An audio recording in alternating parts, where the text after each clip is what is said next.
তুমি আরশে থাকো প্রভু, আমি জমিনে, তবু তোমারি প্রেম জমে হৃদয় গহীনে। আমি তোমারি গোলাম গো, অন্য কারো না। আমি তোমারি গোলাম গো, অন্য কারো না। আলিমুল গায়ব তুমি, মালিক রব্বানা। আল্লাহু আল্লাহু আল্লাহু আল্লাহ। আপনারা বলতে পারবেন না? বলেন আল্লাহু আল্লাহু আল্লাহু আল্লাহু আল্লাহ আল্লাহু আল্লাহু আল্লাহু আল্লাহ। কঠিন বিচারের দিনে থেকো আমার পাশে, পাপের ভারে নয়ে গেছি মন, তাই কেঁদে মরে। কঠিন বিচারের দিনে থেকো আমার পাশে, পাপের ভারে নয়ে গেছি মন, তাই কেঁদে মরে। জান্নাতি ফুল দিও গো আমায়, জান্নাতি ফুল দিও গো আমায়। আগুনে ফেলে দিও না, আমি তোমারি গোলাম গো, অন্য কারো না। আলিমুল গায়ব তুমি, মালিক রব্বানা। আল্লাহু আল্লাহু আল্লাহু আল্লাহ আল্লাহু আল্লাহু আল্লাহু আল্লাহ।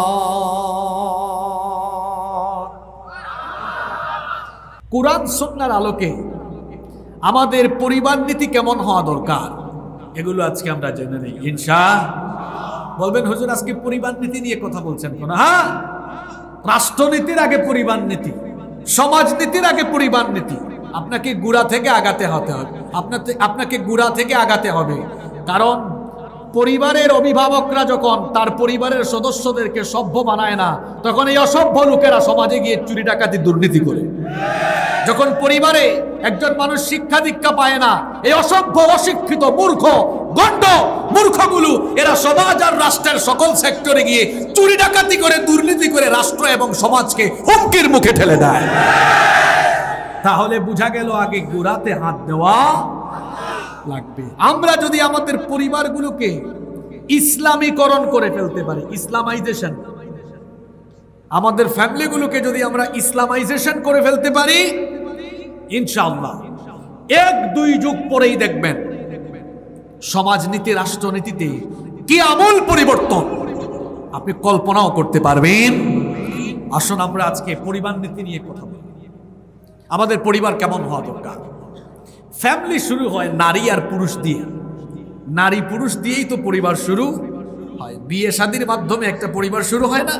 শুরু হয়। এজন্য ইসলাম এই জায়গাতে খুব সেন্সিটিভ কথা বলেছে। সেন্সিটিভ কথাটা কি? ইসলাম বলছে পরিবার যখন শুরু করবেন তখন আদর্শ জীবন সঙ্গী আপনি নির্বাচন করবেন। যুবক তরুণ ছাত্র যারা আছো, যুবকরা শোনো, শুধু সুন্দরী মেয়ে দেখলেই তোমরা দৌড়াইও না। তোমাদের অবস্থা তো এমন, সুন্দরী মেয়ে দেখলে তোমরা এক দুস্থ আরেক দুস্থকে বলো, দুস্থ কি যে দেখলাম, মাথা তো ঠিক নাই। তোমার মাথা ঠিক থাকে না কেন? আর খবরদার ছাত্র জীবনে মেয়েদের ফিতনায় পড়ো না, তোমাদের কেরিয়ার নষ্ট হয়ে যাবে। মানুষের জীবনের সফলতার মুখে দুইটা জিনিস অন্তরায়। কয়টা জিনিস? একটা হলো টাকা পয়সার লোভ। টাকা পয়সার লোভ লালসা এটা মানুষকে নিচে নামিয়ে দেয়। আর আরেকটা হলো নারীর ফিতনা, এটা মানুষের জীবনকে কলুষিত বানিয়ে দেয়। এজন্য যুবকদেরকে বলছি, ভাইয়েরা পড়াশোনা যারা করছো, জিএফ আর গার্লফ্রেন্ড হারাম রিলেশনের দিকে ধাবিত হইও না। নিজের চরিত্রকে সুন্দর রাখো, নিজের চরিত্রকে কিভাবে ভালো রাখা যায় সেদিকে মনোযোগী হও। হারামের মধ্যে কোনো আরাম, আরো জোরে বলতে হবে, হারামে কোনো আরাম। যারা বিয়ে করেন নাই শোনেন, আদর্শ জীবন সঙ্গী নির্বাচন করতে হবে। অবিবাহিতরা বিয়ের সময় অবশ্যই নেককার এবং দিনদার মেয়েকে, মেয়েরাও দিনদার ছেলেকে, গার্ডিয়ানরা ছেলে মেয়েদের ক্ষেত্রে দিনদারিকাকে প্রাধান্য দিতে হবে। খুব সুন্দর একটা হাদিস আপনাদেরকে শোনাচ্ছি, বুখারী এবং মুসলিম শরীফে এই হাদিস বর্ণিত হয়েছে। নবী করিম সাল্লাল্লাহু আলাইহি ওয়াসাল্লাম বলেছেন, তুনকাহুল মারআতু লিআরবা। নবীজি বলেছেন, চারটি বিষয়ের দিকে নজর দিয়ে মেয়েদেরকে বিয়ে করা হয়। এক নাম্বার হচ্ছে লিমালিহা, মেয়ের বাবার ধন দৌলত। দুই নাম্বার হচ্ছে ওয়ালি হাসবিহা, মেয়ের বংশমর্যাদা। তিন নাম্বার হচ্ছে ওয়ালি জামালিহা, মেয়ের রূপ সৌন্দর্য। চার নাম্বার হলো ওয়ালি দীনিহা, মেয়ের দিনদারিতা। খুব খেয়াল করে শুনেন, আবারও বলছি, এক নাম্বার হলো মেয়ের বাপের ধন সম্পদ, দুই নাম্বার হলো মেয়ের বংশমর্যাদা, তিন নাম্বার হলো মেয়ের রূপ সৌন্দর্য, চার নাম্বার হলো দিনদারিতা। আল্লাহর নবী বললেন, ফাযফর বিদাতিদ্দীনি তারিবাত ইয়াদাক। এই চারটি বিষয়ের মধ্যে সবার আগে দিনদারিতাকে প্রাধান্য দাও। একটা মেয়ে যতই সুন্দরী আর রূপসী হোক না কেন, তার বাবার ধন দৌলত যত বেশি থাকুক না কেন, আর সে যত ভালো বংশের মেয়েই হোক না কেন, তার মধ্যে যদি দিনদারিতা না থাকে, 5 ওয়াক্ত নামাজের আমল না থাকে, তার মধ্যে যদি পর্দার অভ্যাস না থাকে, তার মধ্যে যদি দিনকে মেনে চলার অভ্যাস না থাকে, এমন বেদিন দিনহীনা মেয়েকে বিয়ে করে ফ্যামিলি শুরু করলে আপনার ঘরটা জাহান্নামে পরিণত হয়ে যাবে। আর মেয়ে যদি দেখতে সুন্দরী কম হয়, রূপসী যদি কম হয়, মেয়ের বাপের বংশমর্যাদা যদি এত বেশি ভালো না হয়, টাকা পয়সাও যদি অত বেশি না হয়, কিন্তু মেয়েটা যদি 5 ওয়াক্তের নামাজি হয়, দিনদার হয়, পর্দানিশী হয়, মেয়েটা যদি দিনকে মেনে চলার অভ্যাস তার জীবনে থাকে, এমন দিনদার পরহেজগার নারীকে বিয়ে করে ফ্যামিলি শুরু করলে আপনার ঘরটা জান্নাতের রঙে রঙিন হয়ে যাবে। এজন্য ইবনু মাজার হাদিসে নবীজি বলেছেন, আদ-দুনিয়া কুল্লুহা মাতা ওয়া খায়রু মাতা'আদ দুনিয়া আল মারআতুস সালিহা। নবীজি বলেছেন, দুনিয়ায় তোমরা যা কিছু দেখো, দুনিয়ার সব কিছুই হলো সম্পদ। দুনিয়ার সকল সম্পদের মধ্যে নেককার নারী হচ্ছে সর্বশ্রেষ্ঠ সম্পদ। আল্লাহর নবী আরো বলেছেন, অন্য আরেকটা হাদিস আমার মনে পড়ে গেল। নবীজি বলেছেন, মান রাযাকাহুল্লাহু ইমরাআতান সালিহা ফাকাদ আ'ানাহু আলা শাতরি দীনি। নবীজি বলেছেন, রব্বুল আলামিন দয়া করে যাকে একজন নেককার জীবন সঙ্গী দান করেছেন, আল্লাহ যেন ওই লোকটাকে ইসলামের অর্ধেক নেয়ামত দান করে দিয়েছেন। কি সুন্দর কথা! এটা বিবাহিতরা বুঝবেন, যারা বিয়ে করে ফেলেছেন। শোনেন, আরেকটা সুন্দর হাদিস শোনাই। দুনিয়ার সুখী মানুষ কারা জানেন? নবীজি বলেছেন, 4টা জিনিস যে পেয়েছে সে দুনিয়ায় সুখী হয়ে গিয়েছে। সুবহানাল্লাহ পড়বেন না? নবীজি বলেছেন, আরবাউন মিনাস সাআদা, 4টি জিনিস সৌভাগ্যের আলামত। যে 4টা জিনিস পেয়েছে সে দুনিয়াতে হ্যাপি হয়ে গিয়েছে। সেই 4টা জিনিস কি? 1 নম্বর আল মারআতুস সালিহা, নেককার স্ত্রী, দিনদার স্ত্রী। ভাই, আপনার টাকা থাকবে, পয়সা থাকবে, ক্ষমতা থাকবে, গাড়ি বাড়ি, ইন্ডাস্ট্রি, ফ্যাক্টরি সব থাকবে, কিন্তু ঘরের বউ যদি ভালো না হয়, টাকা পয়সা, ক্ষমতা, গাড়ি বাড়ি কিচ্ছু দিয়ে আপনি সুখ পাবেন না। এজন্য ইসলামের সৌভাগ্যের আলামত বলা হয়েছে 4টা। কয়টা? 1 নম্বর আল মারআতুস সালিহা, নেককার স্ত্রী। 2 নম্বর বলা হয়েছে ওয়াল মাসকানুল ওয়াসি', প্রশস্ত বাড়ি। 3 নম্বর হচ্ছে ওয়াল জারুস সালিহ, নেককার প্রতিবেশী। 4 নাম্বার হলো ওয়াল মারকাবুল হানি, একটা উত্তম বাহন। কয়টা জিনিস বললাম? আবারও শুনেন, উত্তম স্ত্রী, দিনদার স্ত্রী। 2 নাম্বার হলো প্রশস্ত বাড়ি। 3 নাম্বার হলো উত্তম প্রতিবেশী। 4 নাম্বার উত্তম বাহন। এই 4টা জিনিস যে পেয়েছে, সাআদা, সুখ সমৃদ্ধি সে লাভ করেছে। সুবহানাল্লাহ পড়ে। হয়তো অনেকের সাথে মিলতেও পারে, অনেকেই 4টা পেয়ে গেছে, কিন্তু মনে রাখতে হবে 4টার মধ্যে নাম্বার 1 হচ্ছে নেককার স্ত্রী। স্ত্রী থাকলে বাকি 3টা হয়ে যেতে পারে, আর নেককার স্ত্রী না থাকলে বাকি 3টা হওয়ার সম্ভাবনা নাই। আপনার স্ত্রী দিনদার হলে, শোনেন, প্রত্যেকটা সফল পুরুষের সফলতার জন্য একজন নারীর অবদান থাকে। আর পরিবারের জন্য একজন দিনদার নারী কেন দরকার জানেন? এবার গুরুত্বপূর্ণ কারণটা শুনেন, যুবকরাও মন দিয়ে শোনো। কেন দিনদার স্ত্রী প্রয়োজন, নেককার স্ত্রী কেন দরকার? এর কারণ হলো, স্ত্রী আপনার ঘরের কাজকর্মের জন্য নয়, আর আপনার লাইফ পার্টনার শুধু নয়। স্ত্রী হলো সন্তান উৎপাদনের কারখানা। স্ত্রী হলো সন্তান উৎপাদনের ফ্যাক্টরি। ভালো হলে প্রোডাক্ট ভালো হয়, ফ্যাক্টরি খারাপ হলে প্রোডাক্ট খারাপ হয়। আসেন এখন বিজ্ঞানের যুগে একটু বিজ্ঞান দিয়ে বুঝাই। হিউম্যান এমব্রায়োলজি, ব্রণ তত্ত্ব নিয়ে যারা রিসার্চ করেছেন তারা বলছেন, এই যে আমরা এখানে যারা আছি, আমরা তো মায়ের পেটে একদিনে সৃষ্টি হয়নি। স্পাম এবং অভাবের মাধ্যমে আল্লাহ যেটাকে কোরআনে বলেছেন সূরা ইনসানে, ইন্না খালাকনাকুম মিন নুতফাতিন আমশাজ। আল্লাহ বলছেন, আমি মিশ্রিত বীর্য থেকে তোমাদেরকে সৃষ্টি করেছি। স্পাম আর অভাব, এই দুটোকে মিলিয়ে জাইগুট গঠিত হয়েছে। তারপরে সেখান থেকে এই যে নুতফা থেকে আলাকা, কোরআনে এগুলোর বিশদ বর্ণনা আছে, ওদিকে গেলে সময় চলে যাবে। স্পাম থেকে ধীরে ধীরে আপনার গঠন প্রক্রিয়া শুরু হলো। এরপরে স্টেপ বাই স্টেপ আল্লাহ বানালেন। সুন্দর করে বানানোর পরে মায়ের পেটে তো আমরা কয়েক মাসে তৈরি হলাম। চিকিৎসা বিজ্ঞানীরা আজকে বলছেন যে a child gets hearing before 16 weeks of birth. একটি সন্তান জন্মের আগে, সে যখন মায়ের পেটে থাকে, জন্মের আগে 16 সপ্তাহ, 16 সপ্তাহ হয় 4 মাস। কয় মাস? জোরে বলেন, কয় মাস? কি আপনাদের কি ঘুম চলে আসছে? আসলে 11টা বাজে মাহফিলে উঠলে পাবলিকের কিছু ঘুম আসে, 10টায় উঠাই দিলে ভালো হইতো। আমিও 10টায় ওঠার প্রস্তুতি নিয়ে আসছিলাম। 10টায় উঠলে যিনি আলোচনা করেন তিনিও একটু প্রাণবন্ত থাকেন, যারা শোনেন তাদেরও প্রাণবন্ততা থাকে। দীর্ঘ সময় হয়ে গেলে পাবলিকেরও প্রাকৃতিক প্রয়োজন আছে, ইত্যাদি ইত্যাদি। যারা দূর থেকে আসছে তাদের তো বাড়িতেও যাওয়া। আপনাদেরকে লম্বা সময় কথা বলে কষ্ট দিব না, কয়েক মিনিট মনোযোগ থাকবে তো ইনশাআল্লাহ।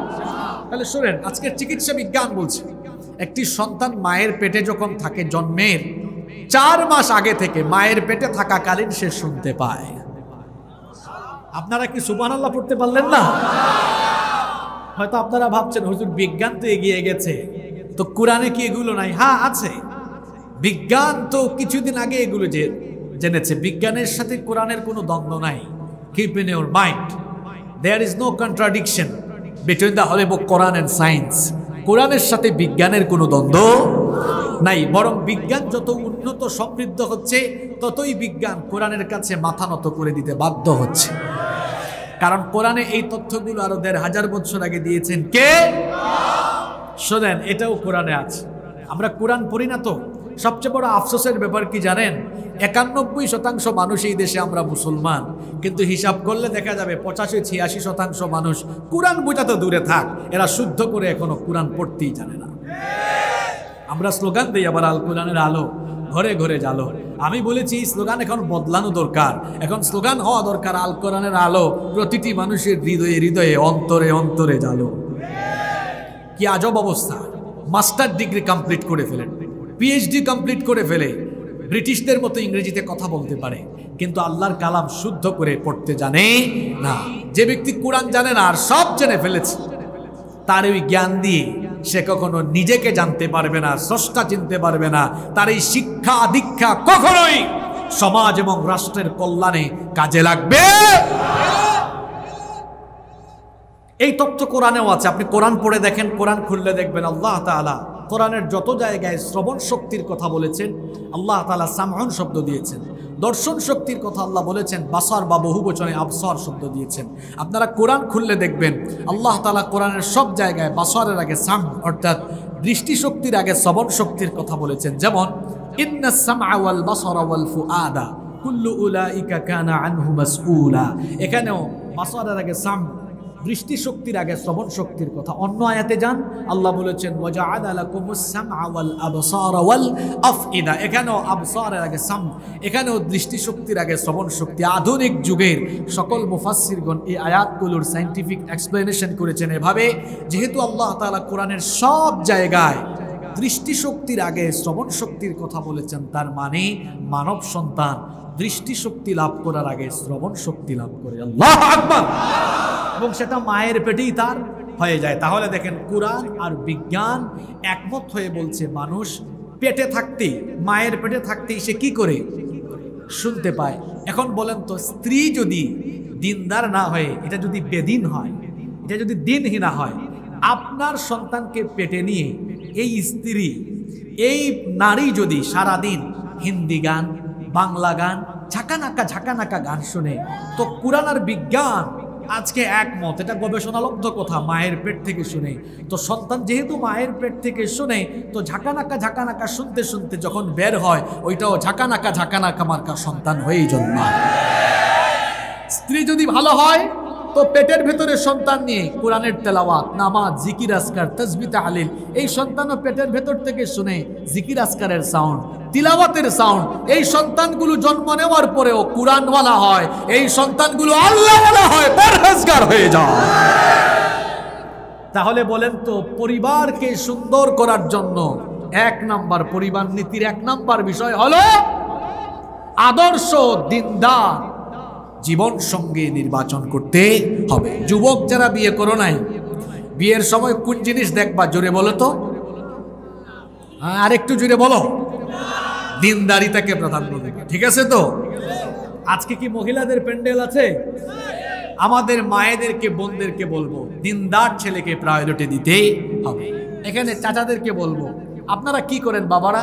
মেয়ে বিয়ে দেওয়ার সময় প্রথম প্রশ্ন, সরকারি চাকরি করো, ঠিক আছে কথা? সরকারি চাকরি যে আপনার প্রথম চাহিদা। আমি সরকারি চাকরি করি না, কিন্তু ফ্যামিলিতে অনেকে সরকারি চাকরি করে। সরকারি চাকরি করে কেউ সৎ থাকলে তার জীবনেও টাকা পয়সা, গাড়ি বাড়ি হবে না। তাকে চোর হতে হবে, ঘুষখোর হতে হবে, দুর্নীতিবাজ হতে হবে, নাহলে তার কিচ্ছু হওয়া সম্ভব। মহামান্য রাষ্ট্রপতির বেতন যদি 1,20,000 হয়, তো নিচের কর্মচারীদের বেতন তো এর চেয়ে বেশি। এই টাকা দিয়ে সে বাড়ি বানায় কেমনে? এই টাকা দিয়ে সে ফ্ল্যাট কিনে কেমনে? এই টাকা দিয়ে গাড়ি কিনে কেমনে? নিশ্চয়ই 2 নাম্বারই আছে। সরকারি চাকরি খুঁজেন নি আপনি আগে। মেয়ে বিয়ে দেওয়ার সময় প্রথম প্রশ্ন করবেন, বাবারে তুমি হালাল খুন না হারাম খুন? যে টাকা কামাও ওইটা হালাল পথে না হারাম পথে, ঠিক কি না? 20,000 টাকা ইনকাম করে হালাল পথে যদি হয় আলহামদুলিল্লাহ, হারামে নাই কোনো। যে সকল চোরেরা, ডাকাতেরা চুরি করে, ডাকাতি করে সম্পদ কামায়, দেশের সম্পদ, জনগণের সম্পদ লুটপাট করে, গিয়ে দেখেন প্রত্যেকটা চোর ডাকাতের টাকা পয়সা জায়গায় নাই। এদেরকে আল্লাহ এমন বড় বড় রোগ দেন, এই রোগের চিকিৎসাও দেশে নাই। চুরি করে যে টাকা কামায়, ওই টাকা বিদেশের হসপিটালে দিতে দিতে সব সম্পদ তার শেষ। তাহলে বুঝা গেল হারামে কোনো আরাম। আমার রিক্সাওয়ালা ভাইয়ের, ভ্যান চালক ভাইয়ের কোনো বড় বড় রোগ কেন নাই? কারণ আমার রিক্সাওয়ালা ভাই, আমার ভ্যানওয়ালা ভাই, তার জবান দিয়ে, তার মুখ দিয়ে হারাম বেশি ঢুকে। অত কলমের খুঁটায় দুর্নীতি করে না, অত জনগণের সম্পদ লুটপাট করে না, এজন্য তার মাউন্ট এলিজাবেথে যাওয়া লাগে। সোজা কথা, হারামে কখনো আরাম পাওয়া যাবে। মেয়ে বিয়ে দেওয়ার সময় বলিয়েন না, এই বাবারে গাড়ি আছে কিনা, বাড়ি আছে কিনা। হ্যাঁ দেখবেন, কিন্তু সবার আগে বলবেন, বাবা জান তুমি কি 5 ওয়াক্ত নামাজ পড়ো? তোমার মুখে দাড়ি নেই কেন? তুমি দাড়ি রাখো। এখন তো তোমরা অনেক যুবকরা দাড়ি রাখো না। দাড়ি রাখলে কি মানুষকে খারাপ লাগে? আরে নারী আর পুরুষ, বলেন তো, নারী আর পুরুষ এই 2 শ্রেণীর ফিজিক্যাল যে স্ট্রাকচার, শারীরিক কাঠামো কি একরকম? একরকম নয়। নারীর ফেস ক্লিন থাকে। আপনি পুরুষ মানুষ, আপনার ফেস ক্লিন থাকা এটা পুরুষত্বের আলামত নয়। পুরুষত্বের আলামত হলো আপনার গালে যে দাড়িগুলা গজায়, খুচা খুচা দাড়িগুলো না কেটে এটা রেখে দিবেন। এটা হলো পুরুষ মানুষের সৌন্দর্য। এটা চাইছে একদম ফালাই দিছেন কেন? দেখতে তো মহিলা মহিলা লাগে। দাড়ি রাখেন। পৃথিবীর সমস্ত নবী এবং রাসূলদের, আম্বিয়া আলাইহিমুস সালামদের দাড়ি ছিল। কিছু কিছু যুবকরা বলে, হুজুর দাড়ি তো রাখতাম, দাড়ি রাখলে যদি কোনো মেয়ের আবার পছন্দ না করে, না করলে নাই। যদি তুমি দাড়ি রাখার কারণে কোনো মেয়ে তোমাকে অ্যাভয়েড করে, ইগনোর করে, আলহামদুলিল্লাহ বলবা, এই কারণে আল্লাহ এক জাহান্নামী নারী থেকে আমাকে বাঁচিয়ে দিয়েছে। যুবকরা তোমরা দাড়ি রাখবা তো? ভাই আমরাও তো দাড়ি রেখেছি, আমিও তো যুবক মানুষ, দাড়ি তো রাখছি আরো আগে। যখন ইউনিভার্সিটিতে পড়াশোনা করতাম তখন থেকেই তো দাড়ি রেখে দিলাম। কোনোদিন কেউ খেত লাগে, আনস্মার্ট লাগে কেউ বলে নাই, বরং দাড়ি রাখলে একজন পুরুষের তার চেহারার সৌন্দর্য আরো বাড়ে। আমরা সবাই দাড়ি রাখবো তো? বাবাজানরা মেয়ে বিয়ে দেওয়ার সময় বললেন, বাবাজান তোমার দাড়ি রাখো, নামাজ পড়ো কিনা, হালাল পয়সায় উপার্জন করো কিনা, টাইলসওয়ালা বাড়ি, ফ্ল্যাট, গাড়ি বাড়ি এগুলো আগে খুঁজতে যাইয়েন না। শোনেন, বহু টাইলসওয়ালা বাড়ি বাহিরের দিক দিয়ে সুন্দর, কিন্তু বাড়ির ভেতরের পরিবেশ সাংঘাতিক খারাপ। যদি ওই পরিবারের দিনদারিতা না থাকে, মেয়ে গিয়ে টাইলসওয়ালা ঘরে জ্বলে পুড়ে একদম ছাই হয়ে যাবে। টিনের বাড়ি সোনের বাড়ি, কিন্তু টিনের বাড়ির ভেতরে যদি পরিবেশ ভালো থাকে, দিনদারিতা থাকে, টিনের বাড়ির ভেতরে আপনার মেয়ে সুখ শান্তিতে সুখী হয়ে যাবে। তাহলে বিয়ের সময় কি দেখবো আমরা? আরো জোরে বলেন, দিনদারিতা। রাজি আছেন তো? এটা হলো 1 নাম্বার নীতি। নাম্বার 2 নাম্বার, স্বামী এবং স্ত্রী, হাজবেন্ড এবং ওয়াইফের মধ্যে সুন্দর সম্মানজনক আচরণ থাকতে হবে। দেখেন আমি শব্দটা কি বললাম, সম্মানজনক আচরণ, সুন্দর আচরণ করবেন। স্ত্রীর সাথে কখনো বাজে আচরণ করবেন না। অনেক মানুষ আছে নিজেদের বউদের সাথে খুব খারাপ আচরণ করে। আমরা অনেক অভিযোগ শুনি, বিয়ের পরে 2-3 বছর একটু ভালো আচরণ করে, কয় নতুন নতুন নাকি ভালো লাগে, এরপরে আর ভালো আচরণ করে না। আছে না নাই? খবরদার, জীবনে যদি বরকত চান নিজের বিবির সাথে সুন্দর আচরণ করেন। আল্লাহ বলেছেন, ওয়াশিরুহুন্না বিল মারুফি ফাইন কারিহতুমুহুন্না ফাআসা আন তাকরাহু শাইআন ওয়া ইয়াজআলাল্লাহু ফীহি খায়রান কাসীরা। আল্লাহ বলছেন, ওয়াশিরুহুন্না বিল মারুফ। আল্লাহ বলছেন তোমরা তোমাদের বিবিদের সাথে, স্ত্রীদের সাথে সুন্দর আচরণ করো। তোমরা যদি নিজেদের ওয়াইফের সাথে ভালো আচরণ না করো, তাদেরকে যদি কষ্ট দাও, তাদেরকে যদি অপছন্দ করো, মনে রাখবা এমন জিনিসকে তুমি অপছন্দ করেছো যার মধ্যে আল্লাহ তোমার জীবনের কল্যাণ রেখে দিয়েছে। স্ত্রীর সাথে বাজে বিহেভ করবেন না। আর যারা স্ত্রীর সাথে বাজে আচরণ করে, এদের চেহারা আর কাপড় চোপড় দেখলে টের পাওয়া যায়। আপনারা বলবেন, হুজুর এই কথাটা কেন বললেন? আরে আপনি স্ত্রীর সাথে যখন বাজে আচরণ করবেন, তরকারির স্বাদ হবে না তো, আপনার কপালে ভালো খাবার দাবার জুটবে না, চেহারা টেহারা ভালো থাকবে। যাদের স্ত্রী ভালো, এদের চেহারা কিন্তু নাদুস নুদুস হয়, কারণ বউ তারে খাওয়ায় ভালো, যত্ন করে ভালো, ঠিক কি না? যাদের বউ ভালো, এদের গেট আপ সেট আপও ভালো, কারণ বউ তারে সাজায়া গুছায়া একদম দেয়, কাপড় চুপড় পরিষ্কার রাখে। বউকে কষ্ট দেয়, বউও কাপড়ে চুপড়ে দাগ রেখা দেয়। কি বলেন, এরকম আছে না নাই? কারো কারো সাথে মিলতেও পারে। খবরদার, স্ত্রীর সাথে বাজে আচরণ করবেন না, দাসীর মতো বান্দির মতো আচরণ করবেন না, সম্মানজনক ভাষায় কথা বলবেন। আর স্ত্রীর সামনে কামলা বেটার মতো থাকিয়েন না। দেখেন আমরা অনেকে আছি, বাহিরে যখন বের হই একদম ফিটফাট হয়ে বের হই। তার মানে এই না ঘরেও ফিটফাট থাকবেন। ফিটফাট মানে হলো এই, সব সময় আপনি স্মার্ট থাকবেন। এই স্মার্ট থাকা মানে সেজে গুজে থাকা নয়, পরিষ্কার পরিচ্ছন্ন পরিপাটি থাকবেন। পৃথিবীতে আমার আপনার প্রিয় নবীজির মতো পরিষ্কার পরিচ্ছন্ন পরিপাটি মানুষ আর কেউ। এত পরিষ্কার পরিচ্ছন্ন মানুষ আপনি কয়বার দাঁত ব্রাশ করেন? হ্যাঁ, মাত্র 2 বার। এইটা নিয়ে এত স্মার্টনেস, এত ফুটানি। আপনি কি হাদিস পড়েছেন? আমার নবী প্রত্যেক দিন 7 বার মিসওয়াক করেছেন। আরো আসতে বলেন সুবহানাল্লাহ। দলিল কোথায়? দলিল হচ্ছে নবীজির কাছের মানুষের কাছ থেকে। নবীজির প্রিয়তমা স্ত্রী আমাদের মা আম্মা জান আয়েশা রাদিয়াল্লাহু আনহা, তিনি বলছেন নবীজি ঘুমাইতে গেলে ঘুমানোর আগে মেসওয়াক করে ঘুমাতেন। ঘুম থেকে উঠেও নবীজি প্রথমে মেসওয়াক আরম্ভ করতেন। ঘুমের আগে একবার, পরে একবার, হইল কয়বার? আপনারা বলুন হুজুর আরো 5 বার পাইছেন কোথায়? এটা তো আপনারা জানেন, 5 ওয়াক্ত নামাজের আগে আরো 5 বার। 5 আর 2 হইল কত? তাইলে আমরা বেশি স্মার্ট না নবীজি বেশি স্মার্ট? আরো জোরে বলেন। পরিষ্কার পরিচ্ছন্ন পরিপাটি থাকবেন। আপনি অসুস্থ হলে আপনার স্ত্রী আপনাকে সেবা করে, আপনার স্ত্রী যখন অসুস্থ হবে আপনিও স্ত্রীকে একটু দেখবেন, দেখাশোনা করবেন। এতে করে হাজব্যান্ড ওয়াইফের মধ্যে সম্পর্ক বাড়বে না কমবে? নিজের বিবিকে আপনি পরিবারে ঘরের কাজে সহযোগিতা করবেন। ঘরের কাজে বিবিকে সহযোগিতা করা এটা হলো নবীদের সুন্নতি কাজ। আল্লাহর নবীরাও বিবিদেরকে সহযোগিতা করতেন কিনা? আরো জোরে বলেন। এই যে জানেন না বলেই তো আপনাদের অবস্থা এমন। মনে করেন আপনি সকাল থেকে সন্ধ্যা পর্যন্ত বাড়ির বাহিরে, সন্ধ্যাবেলা এসে দেখলেন আপনার বউ আপনার জন্য কোনো খাবার রেডি করে নাই, তখন বলেন তো মাথাটা নরম থাকে না গরম হয়? খুব ভদ্র মানুষ আপনারা, স্বীকার করেছেন গরম। তো গরম হওয়া এটা কি নবীর সুন্নত?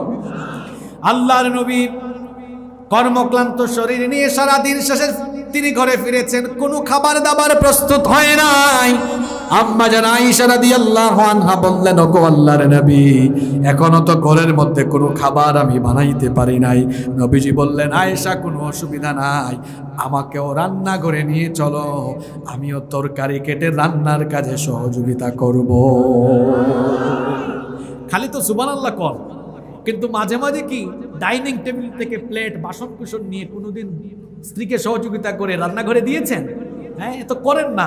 আমাদের বাঙালি মেয়েরা ভালো, একদিন ধইরা দেখেন, এসে বলবে হায় হায় আপনি তো এটা ধরছেন কেন, আমি নিয়ে যাব। ওই যে ধরছেন না, ভালোবাসা আরো বেড়ে যাবে, ঠিক কি না?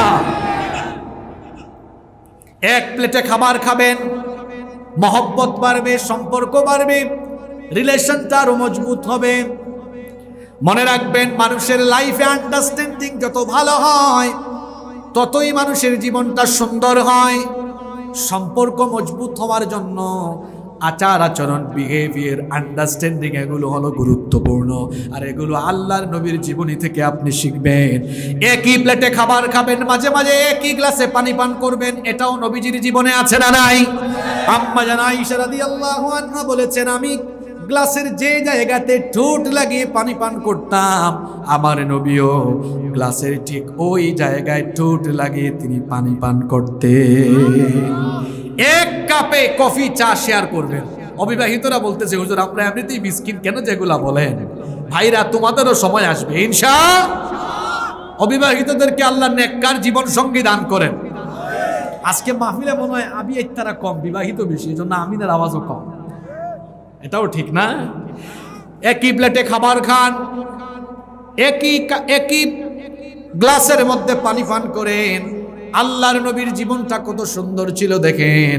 আম্মা জান আয়েশা রাদিয়াল্লাহু আনহা বলেছেন, আমি যখন কোনো হাড্ডি বা মাংসের টুকরা চাবাতাম, আল্লাহর নবী আমার কাছ থেকে হাড্ডির টুকরাটা ছিনায় আনি, যেখানে আমি ঠোঁট লাগিয়া খেতাম সেখানে আল্লাহর নবী ঠোঁট লাগাইয়া আবারও খাওয়া আরম্ভ করে দিতেন।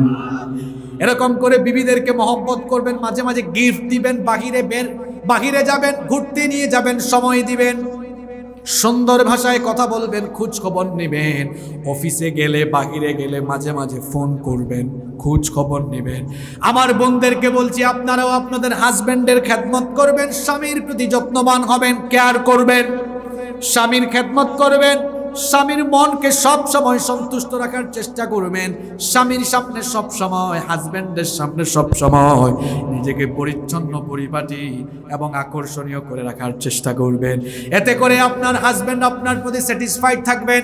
আপনি সুন্দর ভাষায় কথা বলবেন, আপনার হাজবেন্ডের যত্ন নেবেন। দিনদার যদি না হয়, ধীরে ধীরে আদর ভালোবাসা দিয়ে দিনের পথে নিয়ে আসার সুযোগ আছে না নাই? এইভাবে করে আমরা আমাদের পরিবার ঠিক করার জন্য 2 নম্বর পরিবার নীতি, হাজব্যান্ড ওয়াইফের মধ্যে সুন্দর সুসম্পর্ক বজায় রাখা আমরা রাখবো তো? আরো জোরে বলেন। নাম্বার 3 নম্বর হলো, আপনারা কি পয়েন্টগুলো মনে রাখতেছেন নাকি ভুলে যাচ্ছেন? কষ্ট হচ্ছে আপনাদের? মনে রাখবেন, 1 নম্বর কি বলেছি? আদর্শ জীবন সঙ্গী নির্বাচন করা। 2 নম্বর হাজব্যান্ড ওয়াইফের মধ্যে সুন্দর সুসম্পর্ক বজায় রাখা। 3 নম্বর পয়েন্ট থেকে মজার মজার পয়েন্ট আসতেছে। আপনারা 15-20 মিনিট ধৈর্য ধরে থাকতে পারবেন তো? বাকি পয়েন্টগুলো শুনেন। যাদের হাতে ফোন আছে লিখে নিয়ে যান, একদম নোট করে ফেলেন। নাম্বার 3 নম্বর, পরিবারের মধ্যে সালামের পরিবেশ নিশ্চিত করা। পরিবারের মধ্যে সালামের পরিবেশ কি করা? আজকে আমাদের পরিবারগুলিতে তাকান তো, hi, hey, hello, tata, bye, এগুলো আছে না নাই? মনে রাখবেন, এই হাই, হেই, হ্যালো এগুলো দিয়ে মাঝে মাঝে মানুষ বিপর্যস্ত পরিবেশেও পড়ে যায়। কিরকম জানেন? একবার এক লোক তার নিজের বউয়ের সঙ্গে ঝগড়া করে বাড়ি থেকে বের হয়ে বসে আছে মন খারাপ করে। একজন এসে বলছে হাই, গুড মর্নিং। বলেন তো তার মেজাজটাকে আরো খারাপ হবে না ভালো হবে? খারাপের মধ্যে এসে বলছে হাই, গুড মর্নিং। তখন বলতে পারে বেটা কাছে আয়, তোর কানের মধ্যে থাপ্পড় লাগাই, এটা কি গুড মর্নিং না ব্যাড মর্নিং আমার জন্য? কিন্তু আপনি যদি গিয়ে সালাম দেন, যতই রাগ করুক, না হাসলেও বলবে ওয়ালাইকুম আসসালাম। কোনো উল্টা রিয়েকশন আসার কোনো সুযোগ। এজন্য সালাম দিবেন, হাই, হেই, হ্যালো এগুলো বাদ দিবেন। কিছুদিন আগে এক যুবক আমাকে মেসেঞ্জারে নক করেছে। সে লিখেছে হাই হুজুর। কি লিখেছে? হাই হুজুর। আমি উত্তর দিয়েছি নাই হুজুর। তা ছেলেটা অবাক, কিরে? আমি বললাম হাই হুজুর, উত্তর আসলো নাই হুজুর। হুজুর কি আসলে দুনিয়াতে নাই নাকি? অন্য কেউ রিপ্লাই করছে নাকি? সে বলল what do you mean by নাই হুজুর? এই নাই হুজুর দ্বারা কি বোঝাতে চাইলেন? আমি তখন বললাম ভাই, এই যে হাই বললেন, এই হাইয়ের কোনো ভ্যালু ইসলামে নাই। আমি তাকে সালাম দিলাম, বললাম ইসলামের অভিবাদন রীতি হলো একজনের সাথে আরেকজনের দেখা হলে কিংবা কথা হলে সবার আগে দিতে হয় কালামের আগে হবে সালাম। এটা আমাদেরকে শিখিয়েছেন কে? এজন্য দেখা হলে সালাম দিবেন। আর সালামের পরিবেশটা, সালামের শিক্ষাটা পরিবার থেকে যদি শুরু হয়, তাহলে দেখবেন সমাজের মধ্যেও সালামের একটা সুন্দর পরিবেশ হয়ে যাবে। ঠিক কিনা? আমরা তো ঊর্ধ্বতন জায়গায় যারা থাকি অধস্তনদেরকে সালাম দেই না। প্রিন্সিপাল সাহেব তার অ্যাসিস্ট্যান্ট টিচারদেরকে সালাম দেন না। বাড়ির মালিক তার দারোয়ানকে সালাম দেন না। গাড়ির মালিক তার ড্রাইভারকে সালাম দেন না। ঊর্ধ্বতন জায়গায় থেকে অধস্তন কাউকে যদি সালাম দিতে না পারেন, বুঝতে হবে আপনার দিলের মধ্যে অহংকার বাসা বেঁধে ফেলেছে। যে আগে সালাম দেয় সে হলো অহংকার মুক্ত। আপনি যদি বাড়ির মালিক হয়ে দারোয়ানকে সালাম দিতে পারেন, তার মানে দিলের মধ্যে আপনার কোনো অহংকার। আপনি যদি ঊর্ধ্বতন চেয়ারে থেকে অধস্তন চেয়ারে থাকা লোককে সালাম দিতে পারেন, তার মানে আপনার দিলের মধ্যে কোনো অহংকার নাই। কিন্তু আমাদের অবস্থা হলো এমন, উপরের জায়গায় থাকলে অধস্তনকে আমরা সালাম দেই। এরকম বলেন তো আছে না নাই? আর আমাদের মধ্যে তো কিছু মানুষ আছে শুধু সালাম নিতে চায়, দিতে চায় না। এরকম পাঠ নেওয়া, ভাব নেওয়া মানুষ আপনাদের ঝিনাইদহতে নাই? প্রিয় ঝিনাইদহবাসী, সালামের ক্ষেত্রে পাঠ নেওয়া উচিত নয়, সালাম আগে দিয়ে ফেলা উচিত। একবার আমি এক রাস্তা দিয়ে যাচ্ছি, খেয়াল করলাম এক চাচা কিছু ছেলেদের সাথে ফায়ার। ঘটনাটা ছিল এইরকম, কিছু ছেলেরা দাঁড়ায় আছে, চাচা যাচ্ছেন, ছেলেরা চাচাকে হয়তো খেয়াল করে নাই, কোনো কারণে সালাম দেয় নাই। চাচা তো ফায়ার, হেই তোর বাপের নাম কি? ও তোর বাপও তো দেখলে আমারে সালাম দেয়, তুই দিলি না কেন? তুই কি আদব কায়দা শিখিস নাই? আমি বললাম চাচা, এই যুবকগুলোকে আপনি রেগে গিয়ে এরকম না বলে আপনি নিজেই যদি বলতেন আসসালামু আলাইকুম বাবারা কেমন আছো, এরা লজ্জায় সালামের জবাব দিত। দিয়ে এক ছেলে আরেক ছেলেকে বলতো দেখছো আমাদের বাপের সমান চাচা সালাম দিয়ে ফেলেছে। এই চাচাকে নেক্সট টাইম রাস্তাঘাটে কিংবা যে কোনো জায়গায় দেখলে সবাই অ্যালার্ট থাকবা, সচেতন থাকবা, কারণ চাচা তো এমন মানুষ আগে সালাম দিয়ে দেয়। আমরাও সচেতন থাকবো, নেক্সট টাইম ওনার সাথে সাক্ষাৎ হলে আমরা চাচাকে আগে সালাম দিয়ে দিব। তাহলে কি বোঝা গেল?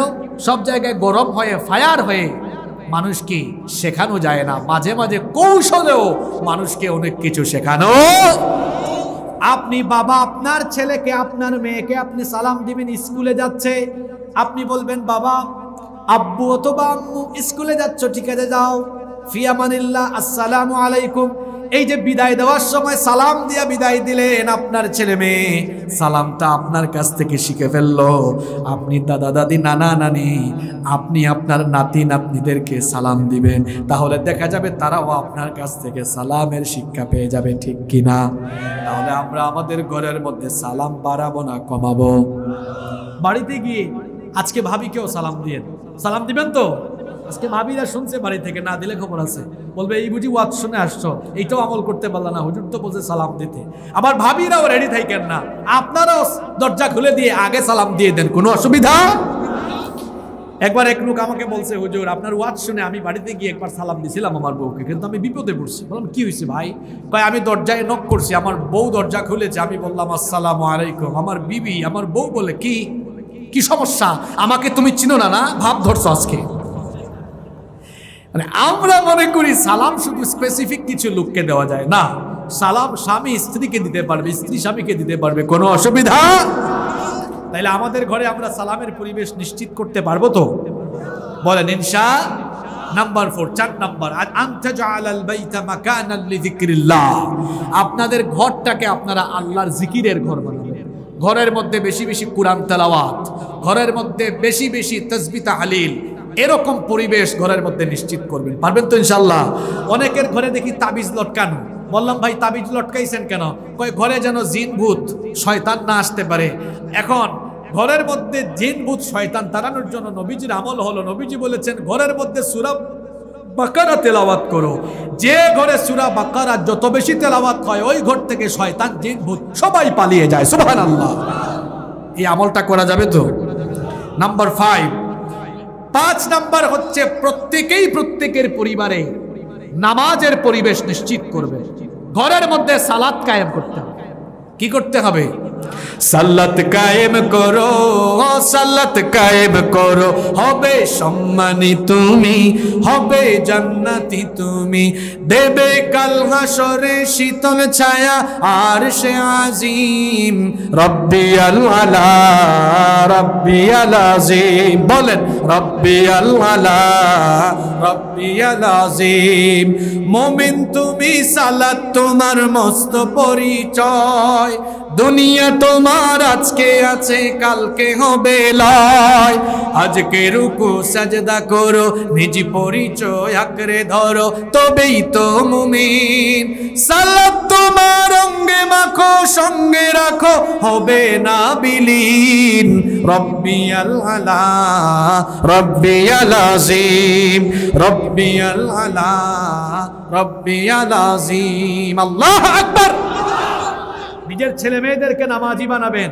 কিছু বাপ মা তো এমন আছে নিজেরাও বেনামাজি, সন্তানকে আর কি নামাজি বানাবেন? উষ্টা খাইয়া পশ্চিম দিকেও পড়ে না। এটা কেমন মানুষ আপনি, যে ঈমান আপনাকে নামাজি আদায় করাতে পারে না, এই ঈমান আপনাকে জান্নাতের ধারে কাছেও নিয়ে যেতে পারবে না। একজন মানুষ ঈমান আনার পরেই তার রেসপন্সিবিলিটি হলো নামাজ, নামাজ, নামাজ।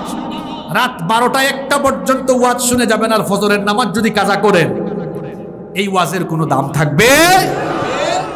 নামাজ, এটা হলো একজন ইমানদারের প্রথম দায়িত্ব। ঈমান আনার পরেই প্রথম কাজ হলো কি আদায় করা?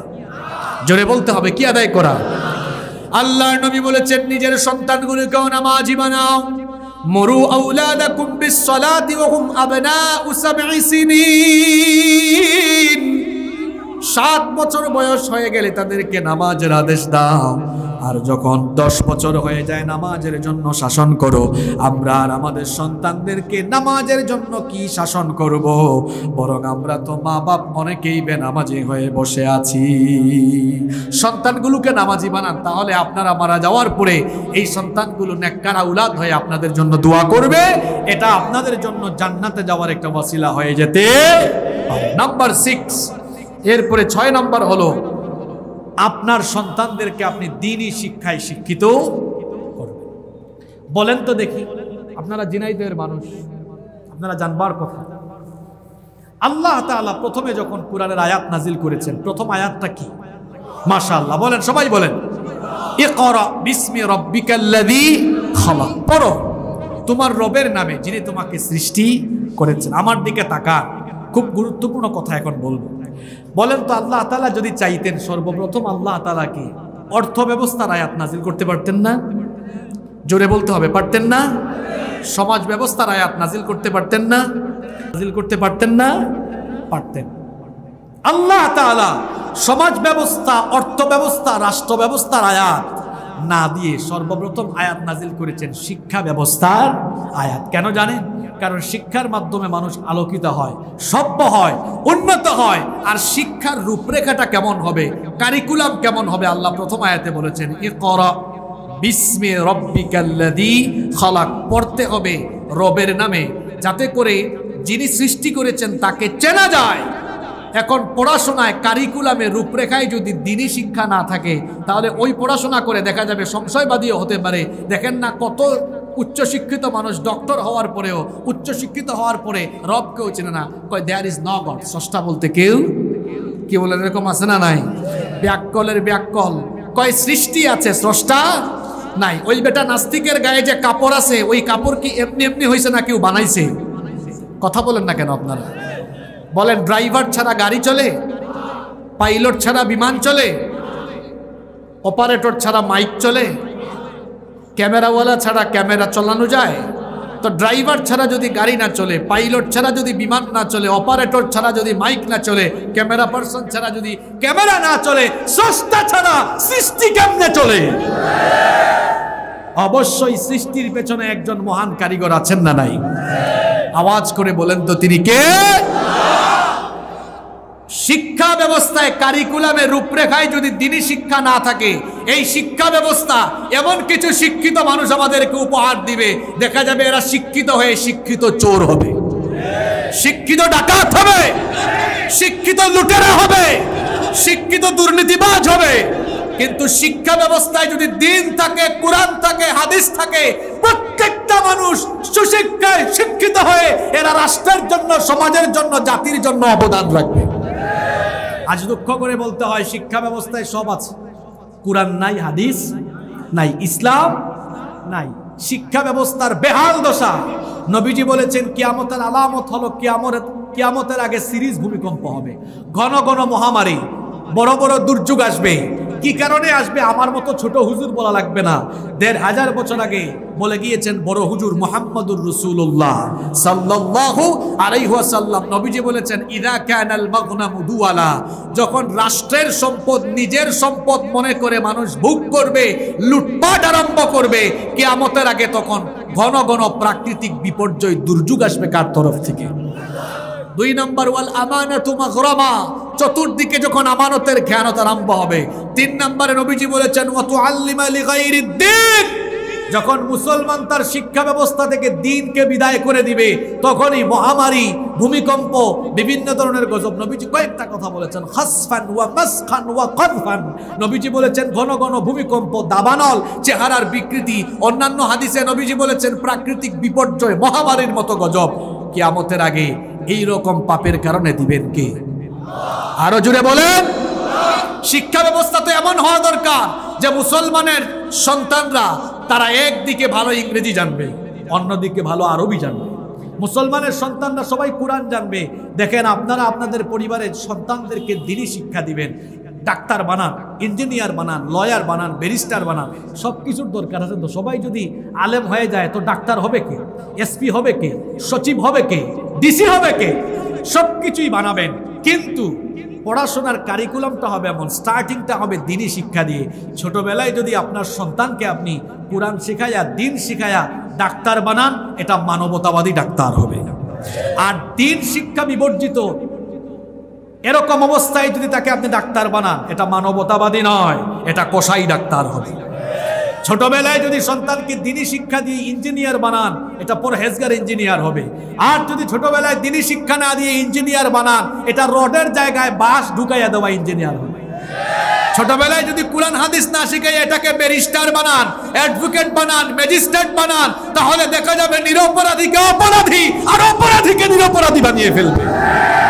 আর দিনই শিক্ষা দিয়ে তারপর ব্যারিস্টার বানান, ম্যাজিস্ট্রেট বানান, জাজ বানান, উকিল বানান, যাই বানান, দেখবেন এটা পরহেজগার হবে। তাহলে বোঝা গেল সন্তানগুলোকে সর্বপ্রথম কি দিতে হবে?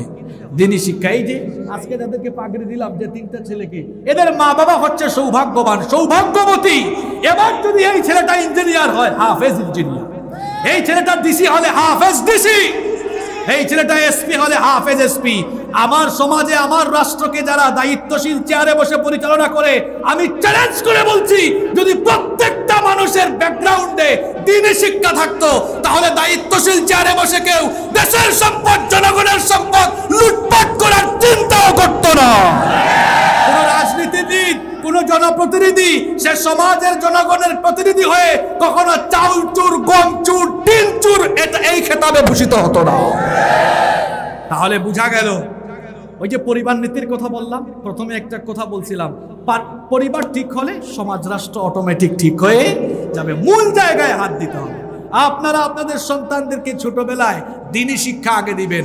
অ আ ক খ ABCD শিখবে পরে, আলিফ বা তা থা নুরানি মাদ্রাসায় গিয়ে শিখবে আগে। Teach your children the holy book Quran.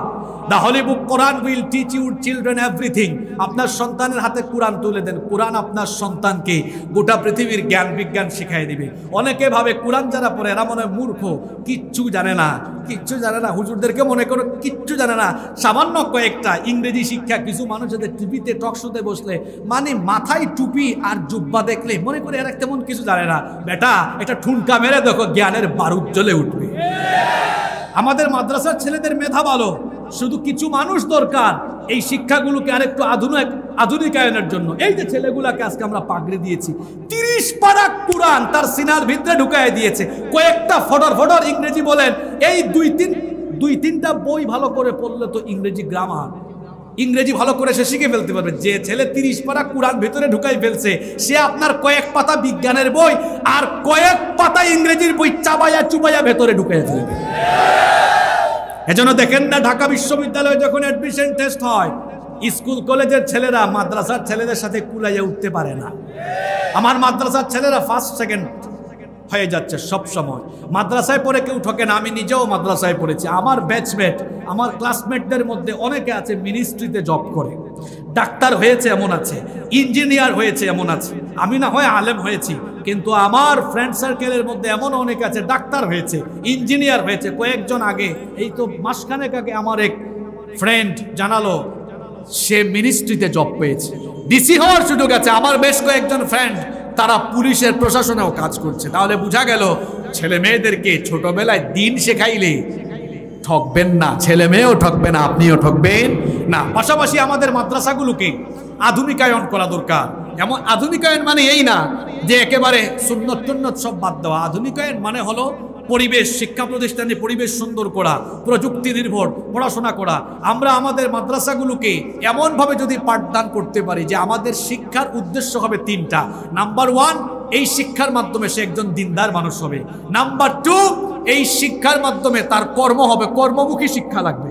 Number 3 number হলো এই শিক্ষা সমাজ এবং রাষ্ট্রের জন্য কাজে লাগতে হবে। এই 3টা উদ্দেশ্য পূরণ করে আমরা পাঠদান করতে পারলে আমাদের মাদ্রাসাগুলো হয়ে যাবে আমাদের সমাজের জন্য, রাষ্ট্রের জন্য একটা গুরুত্বপূর্ণ মার্কাজ। ঠিক কিনা বলেন?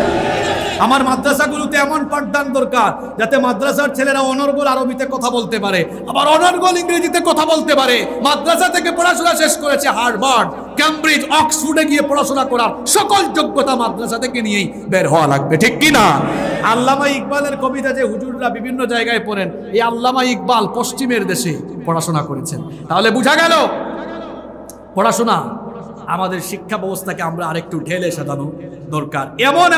এমনভাবে কারিকুলাম আমরা সেট আপ করবো যাতে করে আমাদের ওই যে কয়টা কথা বলেছিলাম 3টা, এই শিক্ষার উদ্দেশ্য সে প্রথমে নিজেকে চিনবে, জানবে, একজন ভালো মানুষ হবে, দিনদার হবে।